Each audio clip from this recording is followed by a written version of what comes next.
Hello po mga kapatid, magandang gabi, magandang umaga, magandang hapon. Anumang oras pong na makakarating at nakakarating sa inyong mga lugar at anumang oras po ninyong mapapanood po ito, muli po pagbati ng tunay na pag-ibig. Tunay na pag-ibig na walang banto. Kasi may mga pag-ibig na itinuturo si Daniel Rason, walang dangal. Pag-ibig sa bunganga, pero wala sa gawa, wala sa puso. At katotohanan. Alam naman natin na puro kasinungalingan ang pinagsasasabi ni Daniel Rason. Ay, grabe, sobrang pagod. From 10 a.m. to 10 p.m. Yung duty ko today kasi Mother's Day nila ngayon. Grabe. Antindi sa kusina talaga. Pressure. Antindi ng pressure. Ayun. Pero awa ng Diyos, nakaraos. Grabe, walang upuan. Pati ultimong ihi. Pero okay naman. At least, lumalaban tayo ng patas. Hindi natin kailangan pagkakitaan yung mga miyembrong walang kamuwang-muwang na buong puso at may buong pananampalatayang pagtitiwala na inaakay sila patungo sa kaligtasan. Ang masaklap, niloloko lang pala sila ng siraulong si Daniel Rason. Siraulo po talaga si Daniel Rason, napakasiraulo. Biruin mo, ngayon pinagbibintangan akong nagnanakaw ng link. Aanin ko naman yung link mo. Ano namang mapapala ko sa link mo? Kayo nga dyan pinagbabawalan ninyo ang mga kapatid na manood sa mga video ko, pero kayo mismo, nakamonitor kayo. Di ba kabalintunaan yun? Siraulo ka talaga Daniel Rason, di ba? Kala mo matatakot mo ako.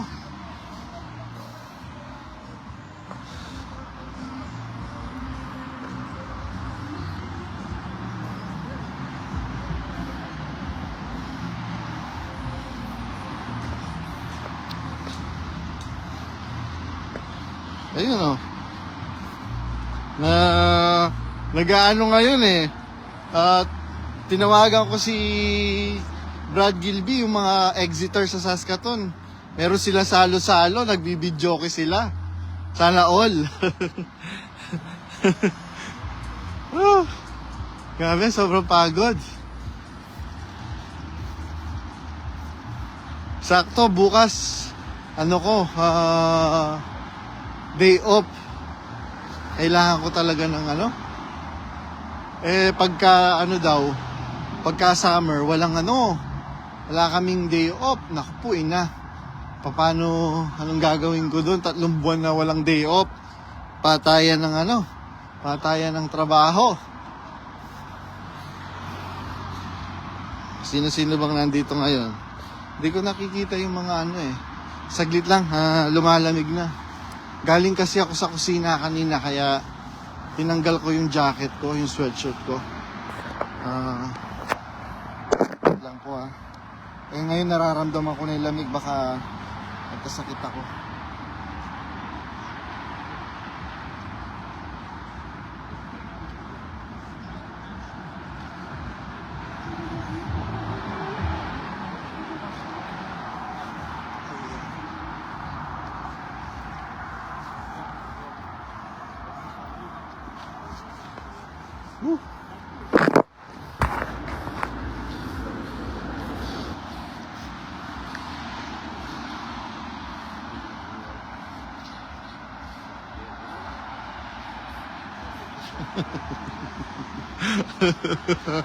Loko-loko ka talaga, Brad. Coach Emil Domingo. Uy, may nag-like na hindi ko alam kung closet ba to o Exeter ba ito. Hindi ko taga New Zealand ito Isasali kita kapatid sa GC namin dyan. Meron kasi akong ginawang GC sa US, sa Canada, sa Pilipinas, at dyan sa Asia Oceania. Meron din kaming GC ng mga taga Singapore. Ay, grabe. Kapagod.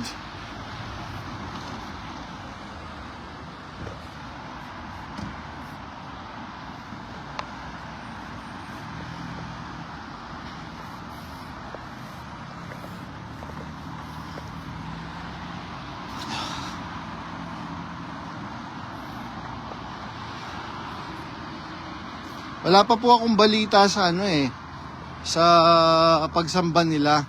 Hindi pa ako nakakapagbukas ng Reddit. Meron lang nag-message sa akin. Nagpaparinig daw si Daniel Rason na yung mga nagnanakaw daw ng link. Daniel Rason naman, kung makapagbintang kayo parang akala mo kalinis-linis. Well, for your information, wala akong pake sa mga link ninyo. Daniel Rason, aanhin ko yan. Para pakinggan yung katangahan mo, Daniel Rason. No way, wag na lang. Ayun, sabi ni Brad June Polientes. Akala ko, brother, ayaw nga kitang banggitin malamang exiter na ito. Ito ka. O yun! Hello, Brad Gilby. Ayos! Mukhang meron kayong dyan salo-salo. Eh. Meron. Ayan. Hey! Ayan si Platanto. Hello po mga kapatid, kumusta po kayo? Ayos lang! Medyo may konting ano lang. Salo-salo. Jay, baka All. Platanto. Asa na yung 16,000?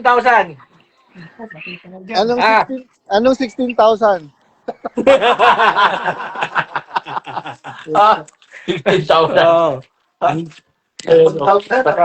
Napandown na. Napandown na. Kaya galit na galit sila sa inyo diyan Kasi masyadong natamaan yung kanilang tulungan. Doble boses. Kaya nga. Kaya may nag-post sa yung closet May Yung yung Tuloy mo lang yung pinost ko? boses. Oo. Yung volume. Oo. Sawang-sawa na sila sa yung mga kapatid na dumadalo pa. Sawang-sawa na sila sa walang katapusang target. Meron Walang ng katapusang meron ng baksakan. kapatid na hindi na ako dadalo, sabi niya ganyan. Hindi ko matik yung kabubuhan ni Kuya. Totoo naman bro. Totoo yun? Yung mga ginagawa niyang brong paksa. Hindi ka na masisiyahan, bro. Yung paksang ginagawa niya sa kada pagkakatipon nila. Oo. Yung mga talatang inaano niya, nililihis niya yung kahulugan, lagi niyang pinatatama sa mga nag-exit. Tama. Para yung mga nasa loob pa na pinasasama talaga tayo. Opo.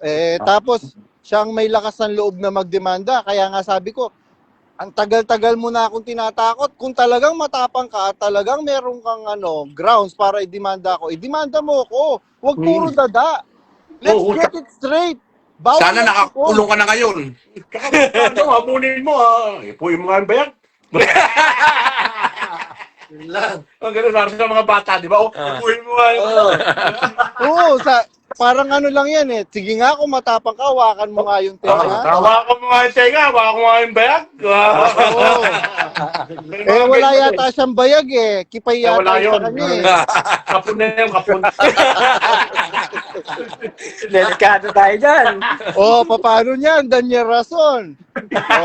Tatakutin niyo yung mga exiter. Sasabihan ko yung mga kapatid na exiter dyan sa Japan, ireklamo nila kayo sa gobyerno. Lalong-lalo na, Daniel Rason.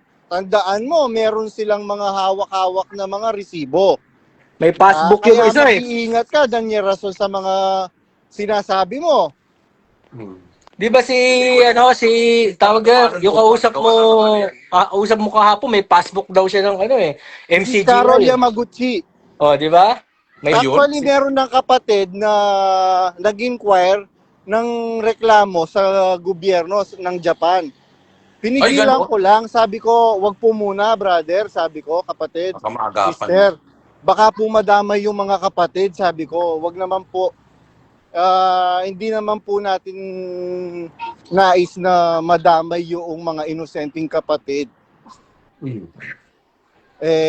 Tingnan mo, Daniel Rason, ha? Kami itong pinapasama ninyo, kami ngayon yung nagtitiis para walang madamay na mga kapatid.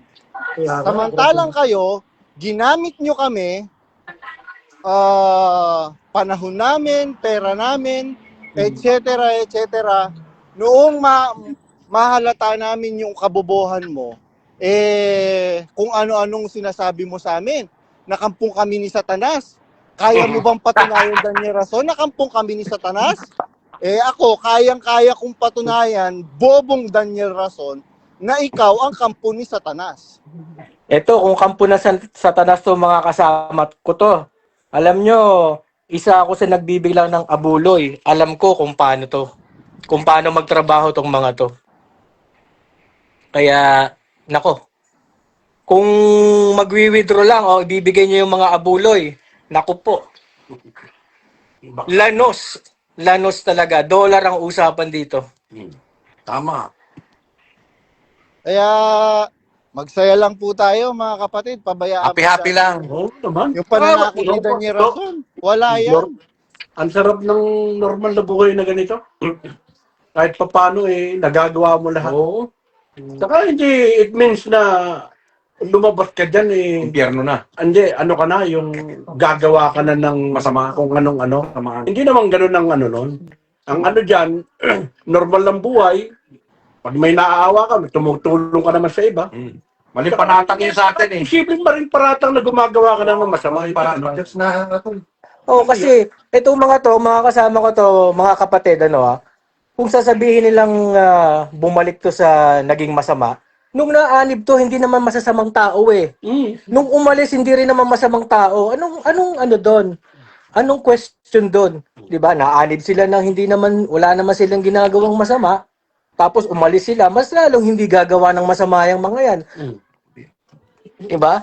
dapat nga pwede na lang kaibigan. Maging kaibigan na lang nila kami. Hindi naman masama siguro yun, no? Kaysa Yun nga masiraan yung ka. sinabi ni ng Panginoong Hesukristo nung sinasaway ng mga apostol yung yung mga nagpapagaling sa pangalan ng Panginoong Hesukristo, sabi ng Panginoong Hesus, huwag niyo siyang pagbawalan sapagkat ang hindi laban sa atin, sumasa atin. Wala naman tayong sinasabi, nananahimik nga tayo. Sila itong, i-block nyo na yan, nagsasalita na yan, lumalaban na yan.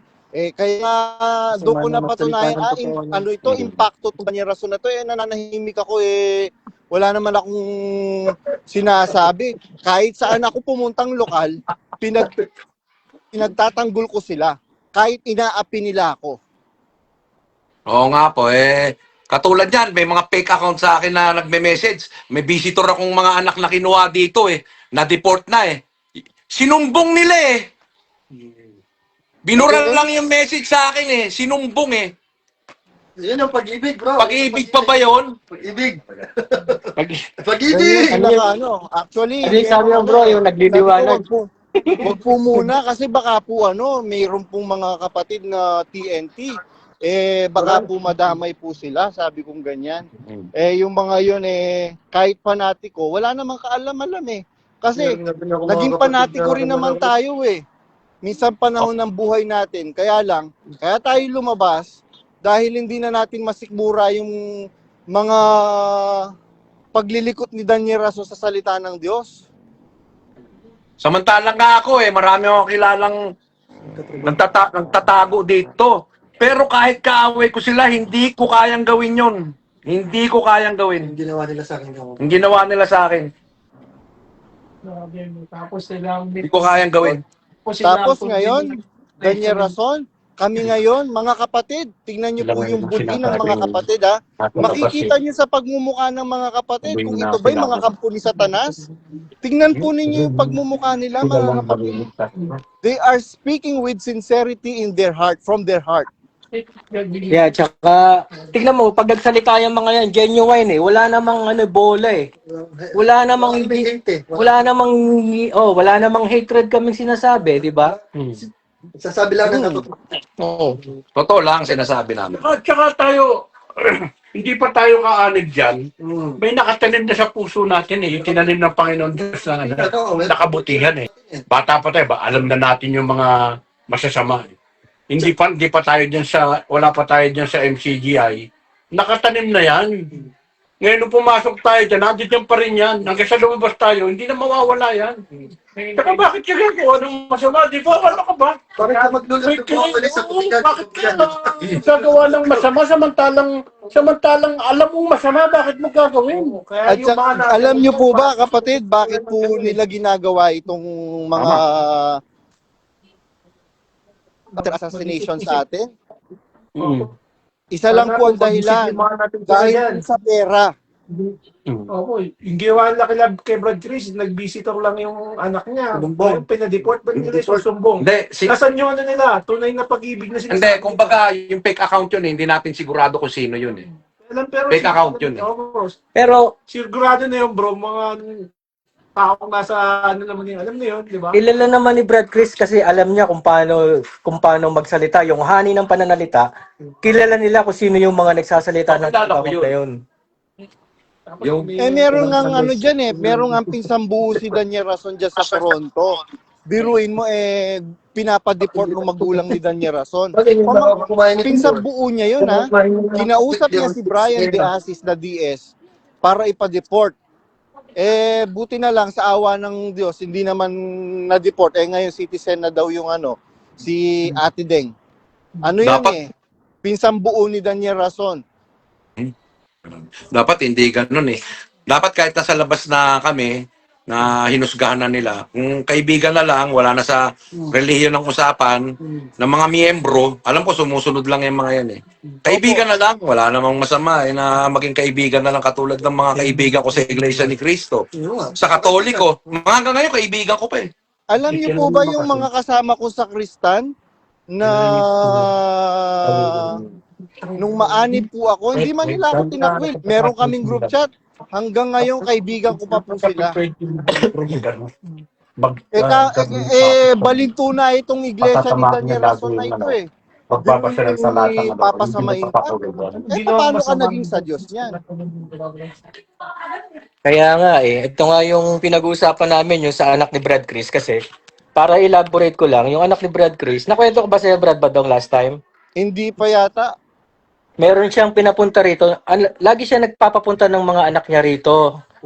Visitor. Para at least, makasama niya, imbis na siya uuwi ng Pinas, Magastos. makasama niya rito, ang ginawa nitong mga taga-MCGI na gumagawa ng fake account, isusumbong daw at sinasabi na nagtatrabaho ng tawag dito, illegal.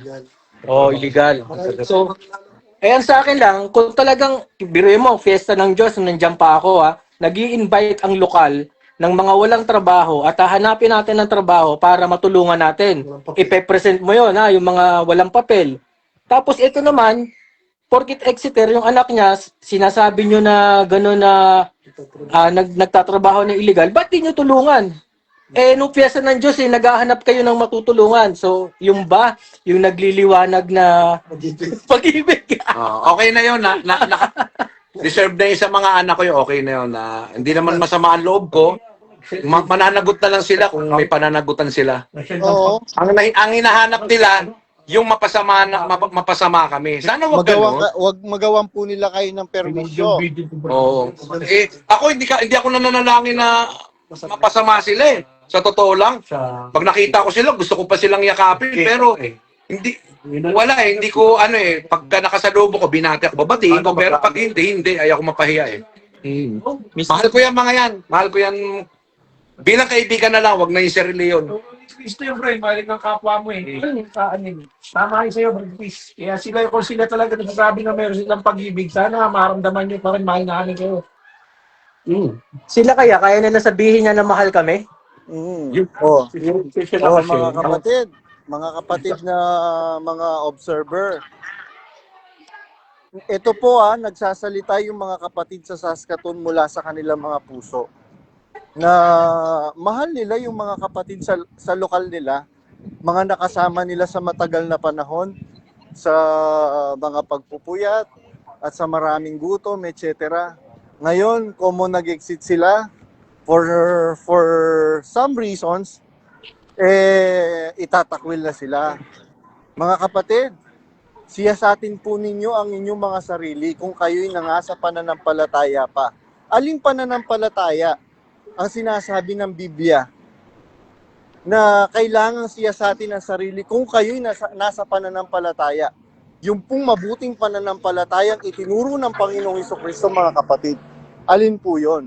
Ang sabi po ng Panginoong Hesukristo, iibigin mo ang iyong kaaway, idalangin mo ang sa iyo'y umuusig. Pagka nagutom, pakainin mo. Hindi mo ipapatiport yung anak. Dalangin talaga. Hindi mo isusubok. Ayaw din naman ako, kami, sila, kung gusto nila silang mapahama kami, nahanapan kami ng mangyayari sa amin, ayaw ko noon kasi kasalanan na sa pag-iisip ko yun eh. Ayaw ko noon, Opo. tsaka ayaw ko yun. Hindi, Jake. Kahit na, To be mahal ko pa honest rin po, sila. kahit na po kung kahit anong sinasabi ni Daniel Rason, every time na nananalangin ako, never ko sinabi, Panginoon, salutin mo si Daniel Rason. Never kong ginawa yun Opo. sa panalangin ko. Totoo yun. Tsaka Totoo yun. masama yun, masama po yun na ano. Pero Kasi- siya, si Daniel Rason, biro mo nagte-texto sa gigil niya, lumalabas yung galit niya. Totoo Oo, sabi totoo yun. ng Biblia, sa kasaganaan ng puso, nagsasalita Talagang ano ang naman, bibig. Yeah, Kung ano yung laman ng puso niya, nasa puso niya galit at puot, ayan lumalabas sa bibig. Kampo kayo ni Satanas. Ang sarap-sarap daw balatan ng buhay. Saan ka nakakitang sugo ng Diyos na nangangaral yung kaaway niya gusto niyang balatan ng buhay. Hindi, totoo. may pagka-dentist pa. Totoo naman yan, bro eh. Yan, total, ako ito, nabigla, nakaano na ako. Ayoko pa sanang sumampa. Ito, naman nakalabas na ako. Siguradong makikita nila yan. Diyan pa kasi yung anak ko tsaka yung manugang ko. Mapapanood nila yan. Yung na to, itong live na to. Sigurado to. Pero ako, Wala tayong manlog sa pero ako, wala akong ginawa, bro, na dyan, masama. Ako, bro, ngayon ko lang sasabihin na lumaban ako, bro, ng dyan, ng tulungan dyan, hindi ako bumibitaw ng dyan, bro. Lahat ng project dyan, bro, hindi ako bumibitaw dyan, bro. Lagi ako nakaano dyan. Totoo yan, Brad. Pati yung pasalamat na yan, yung 3 araw na yan, mayroon akong nakalaan dyan, bro, dyan, para sa na yan, sa hain at Google na yan. Ilang taon yan, ang tagal niyan. Tapos ngayon, aanin nila na ko, na masama ako. Nung nakaraang December, nadisgrasya ako, bro. Nadisgrasya ako. Sabihin mo yung sinabi na, Alam mo, yung merong isang nasa loob na nag-message sa akin, ang sabi, bro, dapat na sabi niya, bro, kamusta ka? Na ka ba? Okay ka ba? Dapat mga ganong Ako sabi sa akin, bro, pinababalik ka na sa bahay ng Diyos. Biro mo yun? Kung wala ako dyan, wala na ako sa Biro mo, yun ang advice na na pinababalik na raw ako sa bahay ng Diyos. Tapos hindi ko lang na-send kay hindi ko na napicturean Another following day, hinahanap ko, send ko sana kay Brad Gilby. Binura na, bro, niya na, binlock niya na ako. Pero Siguro ang inaabangan nila, bro, matauhan. ang inaabangan nila, bro, yung kapahamak ng mga lumabas dyan. Para Totoo Masama po yan. yun. Totoo Masamang po yan. pag-iisip yun. masama talaga yun. Masama yun. Kung ako sa sarili ko, hindi ako hangad na pahamak yung linabasan ko, bro. Natatakot din ako noon kasi pag inisip ko, alam ng Diyos yun eh. Awin tayo? Opo, tama. Sige. Okay ba? Sige, magpapaalam na Bro, yun sa... papaalam na ako. May pupuntahan pa po ako. Ingat kayo Sige dyan po, lagi. ingatan nawa, brother. Ingatan din po kayo. At Salamat sana po sa inyo. loobin nawa ng Panginoon, mabuksan yung kalooban ng pamilya mo. Especially yung anak mo na biruin mo umiiyak sa akin yung misis nyo po. Umahagulgol, biruin mo. Saan ka nakakita na kapatid, ano po ba yung anak nyo? Babae, lalaki? Lalaki po, tapos manugang kong ano. Lalaki Brother, po. alam mo, naku, pagsisisihan mo yan. Dahil ikaw ngayon, may asawa ka na. Ewan ko lang kung may anak na po yung anak nyo. Meron na po, bro. Okay naman po, bro, ang samahan namin. Hindi naman katulad nung nangyari kay Virgil na parang kinalimutan na yung magulang. Sa akin naman, kung sa akin sila Pisan. okay naman, nakapisan, okay naman po samahan namin. Wala naman problema. Kaya lang, Hindi naman po inaano ko, kayo dinidisregard. Hindi naman po Hindi kayo- naman po. Nung una, medyo nagkaroon kami ng parang umiiwas na kausapin ako. Pero nung bandang huli, nakaisip din siguro, bro. Kaya nga okay naman ang samahan naman ngayon. Ang pinapanalangin ko lang, sana mabuksan ang isip nila. Oo, na, salamat sa Diyos. At kung sa tingin nyo, mapapabuti kayo dyan kung mananatili kayo dyan sa iglesia na yan, di Oo. salamat sa Diyos. Mm. Ganun lang naman Ganun lang. Hindi ba? Kaya pinababayaan na lang namin sila kung ano, basta kami, wala kaming pagsasamahang di maganda. Ang ano na lang, yung sana mabuksan din ang isip nila, dumating ang panahon na mabuksan ang isip nila na tama pala sila tatay. Ganun. Ganun na lang. Opo. Paano po? nga May lang lakad po ako, bro. May lakad po ako. Sige po, brother. Ingatan nawa po kayo ng Panginoon. Bro, may pupunta pa ako sa truck. Text tawag na lang. O, dito ka. Dito ka. Ayun. Nandiyan pala si Brother Riel Brother Riel, ilang taong ka na? Halika dito. Kanina pa nagsasalita ito eh. Dito, sir. Ilang taong ka na sa iglesia, brother? Sa sulok. 2008 ako na bautismo, bro. 2008. Ako. Diyan na po sa Canada. Di po, sa Apalit. Sa Apalit ako na bautismo. Saan po kayo lokal dati sa Pilipinas? Sa Loma de Gato. Bulacan. Bulacan. Nakita niyo po yung pinost ko na resibo ng electric bill. Oo nga po, grabe. Biruin mo mansion pa lang yun Ilan yung mansion? Kamag-anak pa yun. Kaya nga Ilan po, yung mansion sa Brazil? Isang mansion pa lang yung nilitaw kong resibo. oo, kaya nga dun napag-usapan din namin dito na grabe dun pala na pupunta yung Mission Thessalonica, Mission Ipapro dito na. Paano pa yung pagka nagutom yung anak ni Daniel Rason, si Daniel Rason Jr., pag kumain yun, naku, mahina ang 10,000 piso isang kainan noon. Pera natin yun. Nasa Brazil siya. Magkano yun? Meron silang paboritong kinakainang restaurant Ano kasi yung nakalimutan ko yung lagi silang kumakain doon ng churrasco. Oo. Kasi hindi nila pinagpapaguran, bro, kaya kung gastusin na lang, ganun na. Opo. Sila? Wala silang paki sa pera kahit anong bilhin nila, lalo na pagka merong nagustuhang mga gadgets si Daniel Rason Jr. Tawag siya sa sa US kay Brad Josel. Tito Joke, gusto ko ng Papa Joke pa lang tawag niya kay Josel. Meron akong gustong ganito, ganyan. Grabe, ganun po pala. Samantalang yung dating nagsalita si Josel dito, yung mga cellphone daw na mga mahal kung ibebenta daw Grabe, pati cellphone.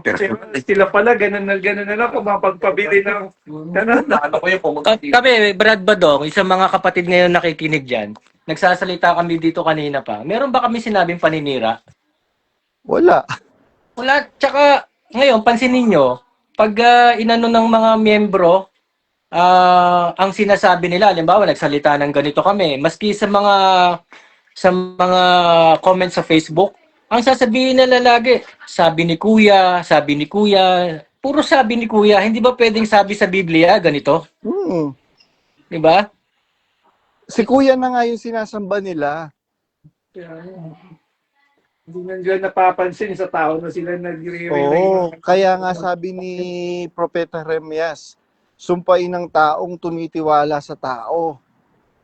Kasumpa-sumpa yan, mga kapatid. Ang akala nyo po ba? Tama pa yung ginagawa ninyo? Si San Pablo nga, hinapak niya yung kanyang kasuotan. Eto si Daniel Rason, gustong-gusto niyang pinupuri siya. Opo. Tsaka yung mga panahon ng mga apostol na yon at mga mga kasama niya, pare-pareha sila ng estado sa buhay. Like hindi merong isang mayaman, 'di ba? Mhm. Walang nakakalamang. Correct. Kaya kami hindi namin sila pinag-uusapan yung mga pinagdod sa kalokal na mga kalokal namin. Pinag-uusapan namin yung naawa kami sa kanila eh. Sana magising din sila. Sana Kaya nga Kaya po- yung buhay nila. Kung sabi nyo nga, kung sila masaya, sige lang, diyan nyo nakita. Pero huwag sana nyo kaming pasamain dahil hindi, kasi naririnig nila sa puno nila na masasama yung mga nag-exit. Hindi kami masama, naawa pa nga kami sa inyo eh. Kasi sa totoo lang kami nakita namin kung gaano yung mga na-expose na nalalaman namin galing sa inyo, sa mga kila DK, kila Brad Ace, lalo na yung mga pagbubulgar na maling aral na itatama na ngayon sa pakikinig sa parang dinidibang ni Brad Ace sa gamit din Biblia eh, tsaka yung ginagawa nyo Brad Badong eh. Sana mga balang araw makita rin nila yun kasi hindi na nila nakikita talaga, nagtitiwala na sila sa tao, hindi na sa Diyos. Ano po kasi, ang katotohanan po, Brother Ariel, mas marami na po ngayon ng bukas yung kanilang mga mata sa mga mali ng samahan. Kaya lang, meron po silang mga kinukonsider kasi, lalo na yung mga kapatid na tumagal ng 40 years, yung mga kapatid sa panahon pa ng kapatid na Perez. Lalo na yung tsahin ni Ate Luz, matanda na eh. Yung ba uubligahin mo pa, hindi na. Kaya alam nyo po mga kapatid, magano lang po kayo. Makiramdam lang po kayo, mag-obserba lang po kayo. Tama pa ba yung tinuturo ni Brad Daniel sa amin? O mali na? Hello, brother. Sige na po. Nandito na ako sa bahay. Sige na po, inaantay ko kung kailan pupunta ng Canada ulit at sa ibang lugar dito sa North America. Yun lang kasi dati aktibo eh, 'di ba? Ngayon hindi na makabiyahe ng Europe, ng Canada, ng US.